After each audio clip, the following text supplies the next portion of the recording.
Ready to break down some research? This paper, Large Language Models Encode Clinical Knowledge, explores how well large language models, LLMs, can understand and answer medical questions. It's a pretty relevant topic, especially with the growing interest in AI in healthcare. Oh, absolutely. It's like, can these super smart language models, like the ones that power chatbots and write articles, actually be useful in a medical setting? That's a pretty big deal. Exactly. And the paper introduces this new benchmark called MultiMedQA to test these models. Could you tell us more about that? Right. MultiMedQA is this super cool benchmark that combines a bunch of different medical question answering data sets. Some are from professional medical exams, some are from research papers, and some are even questions that people search for online. It's like a big test to see how well these models understand different types of medical questions. That's interesting. And I see they tested a model called Flan-PaLM on this benchmark. How'd it do?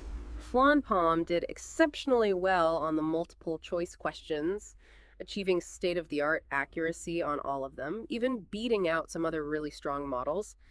On MedQA, which is like a test for doctors in the US, it beat the previous best model by over 17%. Wow, that does sound impressive.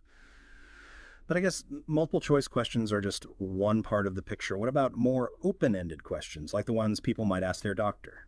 The paper mentions that FlanPaLM's performance on open ended questions revealed some gaps that need to be addressed. That makes sense. Medicine is a complex field, and there is a high bar for safety. So, how did the researchers try to address this issue? They came up with this clever technique called instruction prompt tuning. Basically, it's a way to fine tune the model with just a few examples of good medical answers. It's like giving the model a crash course in how to give safe and helpful medical advice. The model that came out of this tuning was called MedPalm.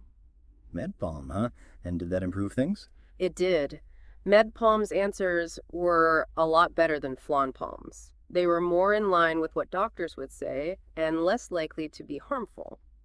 It's a really cool example of how we can make these models safer and more useful for medical applications. That's reassuring to hear, but I imagine there's still a lot of work to be done before we can trust these models in a real clinical setting, right? Oh, yeah, for sure. This paper is just a first step. We need to develop better ways to evaluate these models, especially when it comes to things like bias and fairness, and we need to keep fine tuning them to make sure they're giving accurate and helpful information to everyone. Definitely. Sounds like there's a lot of exciting potential here, but also a lot of responsibility to get it right. No doubt about it. This paper really highlights both the promise and the challenges of using LLMs in medicine. It's a super cool field, and I'm stoked to see where it goes from here. Thank you for discussing this.